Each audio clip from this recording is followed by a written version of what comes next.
Hi everyone and welcome to Ctrl Alt Craft. Rose with you, and today we have a Sims 4 speed build, and this one is pretty special because it is the Oxventure Guild. Now, those that may not be fully aware of what Oxventure even is, Oxventure is the sort of fun nickname given to Outside Xbox and Outside Xtra, which are two YouTube channels who play D&D together. They're like sister channels, and they combine together for a D&D session every now and then, often at like live shows, or sometimes they just record them for online only. And it's 5 people with 5 different D&D characters, and they just got such a fun personality that I just decided, you know what, I just want to create something in The Sims for them. Like something that, like, if you had these characters in a Sims game, like, or just imagining what their home would look like. So, okay, let me see if I can explain this a bit better. There are 5 characters. There is Prudence, who is a tiefling warlock. Egbert, who is a dragonborn paladin. What else? There's Dob, who's the half-orc bard. Corazon, who's a human rogue, like a pirate. And there was Merylwyn, and she's a wood elf. She's a druid as well. So there we go. I think that's all 5 that I got. And they play these D&D sessions. Their DM is another YouTuber over on Dicebreaker. I cannot pronounce his last name for the life of me, but his first name is Johnny. And Dicebreaker is his new channel because he was over on Eurogamer. But I've been enjoying Dicebreaker because honestly, I love party games, and I'll get to that in a bit. And I've been looking for some more recommendations, and watching his channel has actually really helped me and my friends with a lot of our board game interests. So I'll get to that in a bit. But yeah, anyway, so this build is sort of like okay, if these 5 adventurers in the land of Faerun settled down or had a base, what would it look like? I'm hoping it would look like this. So there's a bedroom for each of them that's very personally stylized to them, right? Like, it'll be very characteristic of them and what they like. And as we get to each bedroom, I'll sort of talk a little bit about it, because I've added a lot of like little bits that are like Easter eggs to references of their adventures, so you'll be able to pick up on those as I talk about them, which should be good. The Oxventurers were actually the sort of first reason why I got into Dungeons and Dragons. So I was interested in it for a while. I even had some people lined up to play it with me, and then that kind of fell through and never ended up really happening. So, what happened was I ended up creating a character. I think I was very inspired by Corazon. So I ended up creating a human rogue pirate, but female. And because I love The Legend of Zelda, I named her Zelda. So she was Zelda, the human rogue pirate, or swashbuckler. And I ended up creating this character and everything, and then we didn't end up having a campaign for like ever. So, it was a while before I actually got to use her. I think it was like 6 or 7 months between creating her and actually starting a campaign, but with like a whole other group.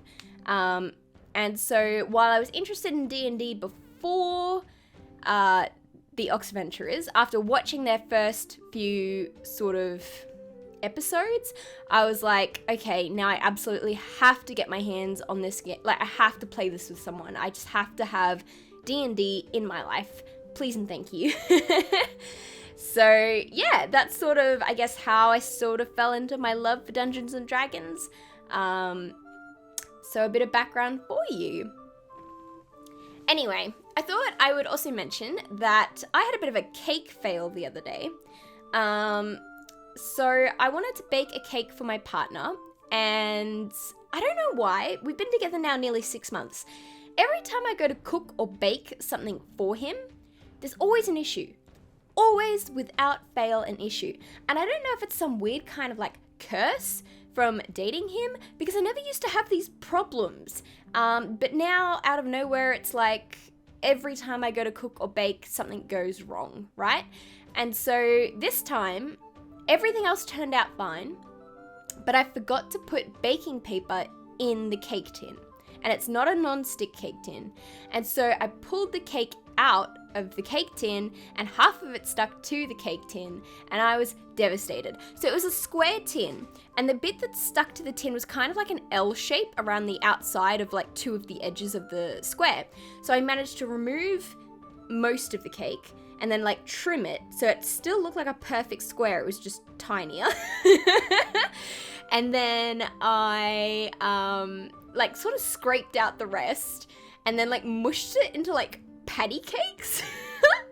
So I found like a patty cake tray of like, what is it, like 12 patty cakes in a patty cake tray. Lined them with patty cake liners and then mushed all the cake into them. I think I made about 6 in the end with the leftover cake, and then like slapped some icing on top, sprinkled some M&Ms on top, and called that a cake as well. So I wanted to make the cake for my partner, and he got the nice version of the cake, and then I sent him to work with the patty cakes and told him to eat them with a spoon. So I just wanted to share my fun cake experience the other day. Yeah, that was a bit interesting. So back to the build. Right now you can see that it's taking a bit more shape. At the moment I'm working on Prudence's room. Now the room itself is a little bit smaller than all the other rooms because she's got the secret door that goes to like the secret underground warlock lair with the mother plant. I think that's what it's called. Is that what it's called in The Sims? The Strangerville expansion? Anyway, so I sort of thought it was a bit like a spooky, evil creature that she's sort of taking care of underneath the base, and maybe none of the others know about it. So with the new Spellcaster and Realm of Magic game pack, I was able to add some like more magical items to make it look more realistic for her, since she is, you know, a sort of sorceress warlock type person, right? So here as well, just there was Corazon's ship kind of parked outside. It's kind of the best I can do with The Sims. At the back, I would have been working on it earlier. Oh, the flamingos. Okay, so the flamingos are to do with the flamingo acronym. So I thought that was a little fun nod to that. I actually have the flamingos t-shirt. I bought it off Teespring. Because I live in Australia, it cost an arm and a leg because I had to get it shipped as well. So it's just like hella expensive. But so worth it. And I do come back and add more to this later, but this is also a reference to Dob throwing all their money into a lake. So I thought that was kind of like their treasury out the front at the bottom of the channel out front, the guild. So yeah, so there's a few fun little nods. So at the back of the guild itself, or here on the side, okay, I keep coming back. Here on the side there was like a training grounds, and I thought that was more something for Egbert, that he would have a place where he could go outside and train and practice his, I don't know, I sort of think of knights and paladins and stuff kind of like the ye olde military, right? They would have like strict training and strict discipline, you know. You'll see that his bedroom is neater than everyone else's and more tidy, because I kind of thought that's more of a feel, right? Like if you're going to be part of an order, like a military order, you'd be clean, tidy, and you'd be training daily, right? So that's sort of what I was going for there. And then at the back is like a little space for Merylwyn to like grow plants of various kinds, tend to a garden, look after some animals in the pond and that kind of thing. So that's what inspired that area as well. Hey, I'm doing pretty well because this video is over 20 minutes long and I honestly had no idea how I was going to go trying to fill in the time. So now we're working on Corazon's bed. No, that's Corazon's bedroom right there. So I tried to make it very nautical themed. It was hard to find an appropriate bed, but I think I managed to get it just about right. I figured he'd probably hoard some of the treasure in his room as well, but maybe not hide it as cleverly as Prudence can hide her secret lair. Thankfully, the cats and dogs stuff came with a lot of nautical themed stuff, so I was able to include that in this bedroom as well. And I do go back and forth and add various things to various rooms throughout the build, but What I like about this room, you'll probably see soon enough, is that I actually included a little statue of a chicken as a throwback to the very first adventure they went on where Corazon kicked a chicken that was annoying him.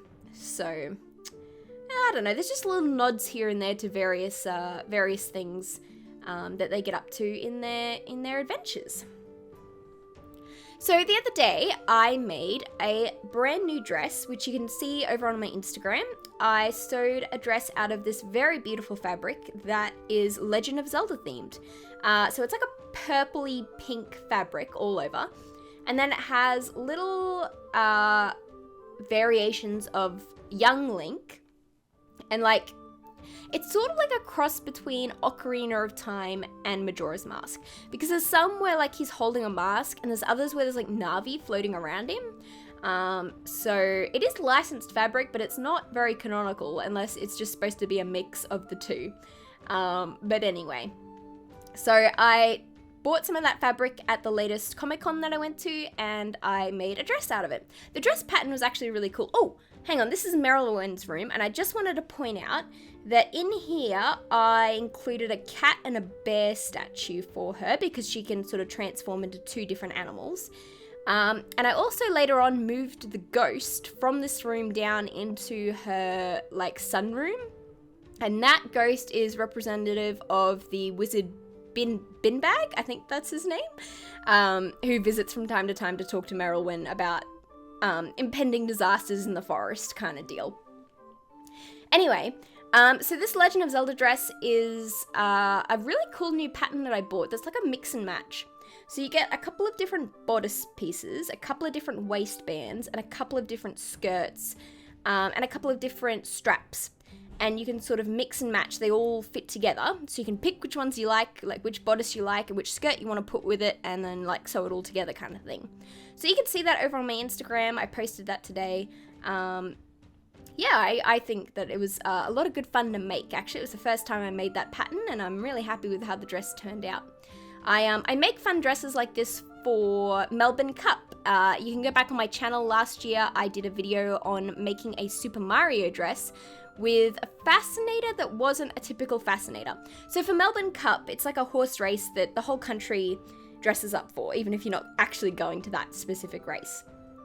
And I made a fascinator that looks like the question mark block that you would punch in a Mario game to get an item out of, and wore that on my head to work with my Mario dress that day.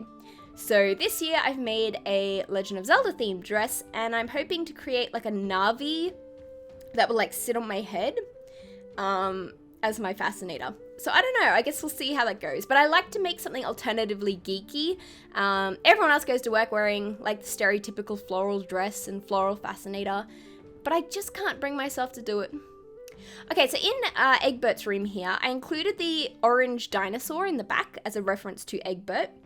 Later on, I also include a portrait of a man, and he kind of looks like he's in a bit of a uniform. I think it's a sailor uniform, but I thought it'd be a fun reference to the fact that Egbert was actually a human at one point, and so maybe that's like a portrait of him before he was turned into a dragonborn. So yeah. I don't know if I've been talking about any other rooms. Egbert's room, sorry, not Egbert, Dobbs. Dobbs is interesting because of the references to the, I think it's called Stop Hammer Time is the name of the episode, or the series of episodes around that campaign, where they pick up a magical hammer and then they gain the ability to control an army of skeletons that are like builders, right? So he actually ends up with a hammer in his room on his one of his bedside tables. And throughout the build, there are lots and lots of skeletons throughout the place, kind of like servants, or there's a section at the back where they're building something under construction as just a little nod to that episode as well. Recently, I have been watching some other gaming YouTube channels, especially playing games that I just have such a hankering to go play myself. So I don't know if I've mentioned it on the channel before, but one game that I desperately want to go back and play is Super Mario Sunshine. That was my favorite as a kid, and I've been watching other people play it, and it still looks so beautiful, right? Like I don't know how many years old now, probably almost or at least 15 years old. that game is still stunning. Like, the graphics are still, like, you look at it and you just go, that is a beautiful beach that he's standing on, or that's a beautiful town that he's standing in, or you don't look at it and go, oh my gosh, that's so outdated. Obviously, it would be far nicer these days. Like, you played Mario Odyssey, it's nothing like that. But it's still just cute as a button. I love the tropical places you visited in that game. And I liked the flood mechanic with the flood was the like the little backpack water nozzle that he carried around. So I'd like to play that again one day. I couldn't find a good enough emulator, and I used to have a GameCube. But the emulations, I just can't get them to work on my computer, and so I'm just gonna hold out. Maybe one day I will save up and buy an old GameCube and an actual disc and do it all old school. But we'll see how that goes, I guess. Oh my goodness, we're 3/4 of the way through this recording. Okay, what else can I talk about? So the other day, I finished the Color Dungeon in Link's Awakening. I haven't been playing a lot of it because, to be honest, with my health, my mood has been quite low. And so I haven't wanted to play this game that I mean, if you've been watching this channel, you know I was so excited for that game to come out, and then it came out, and then I like barely touched it, because my health has been so poor that it's just affected my mood quite severely. Oh, here I'm working on the skeleton army at the back, building stuff. It's pretty fun. Anyway, I didn't want it to be wrecked. Oh, that's right, I forgot to record it. I forgot to hit record, so I showed you just a brief there of what it looked like in the end. Oh, that's right. So when people come in and talk to me, I stop recording, so there's no like sort of bits where it's just blank. But then I forgot to hit record again, so you missed out on that, and I'm very sorry. Anyway, so yeah, like I didn't want to play this game because I didn't want my sour mood to sully my experience of Link's Awakening. So I didn't end up sort of playing it. And so I've only done the first 3 dungeons and the additional color dungeon. That's all I've done so far. So, I'm actually really hoping I might get a chance to play some this weekend before I have to go back to work next week. Because I am in a much better mood now. My health is still quite poor, but I'm feeling a lot brighter. So, I'm hoping I'll be able to enjoy that. So yes, as I was saying earlier, I wanted to talk briefly about party games. So I am looking for recommendations for good party games for large audiences, right? So like, not just like party games where you have like 6 people. I'm talking like 10 plus people. Games like Cards Against Humanity, but not Cards Against Humanity. I don't mind that play style, but I'm a bit too much of a goody two-shoes, so I don't actually like to play Cards Against Humanity. I've bought similar games, and what I've done is I've actually gone through the entire pack and removed all the naughty cards. And a lot of games will still leave you with over 3/4 of the deck because they're not all horrible and rude and inappropriate, and so I can still enjoy most of the game with my friends, which is really good. But if you have any recommendations for other awesome party games, please leave them in the comments below because I am keen to buy some more. I've got a number of group of friends now that are all sort of starting to get into more party games, and and I really want to encourage that. So I've also been watching a lot of Dicebreaker, which is that YouTube channel I mentioned earlier, to just sort of get some more ideas on some great games and things that me and my friends can try. So I do recommend that if you're looking for a board game channel. And we are about to enter screenshots, which is exciting. I can't believe I managed to talk for 20 minutes straight. That's really cool. So here are the different screenshots of the different areas for each of the characters, references to their adventures and mishaps.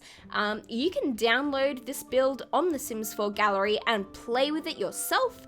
You could create your own Corazon, Prudence, Dob, Egbert and Merylwen if you wanted to, and play with them in this lot. Feel free to go ahead and do that. Let me know if you make any changes. If you download it and you decide you wanted to do something a bit different, why not hit me up on Twitter and show me a screenshot of you guys using the lot or editing it. That would be really cool. Anyway, guys, I just wanted to thank you so much for watching and for listening to my ramblings, and I hope you have had an awesome day, and I look forward to seeing you all again soon. Bye!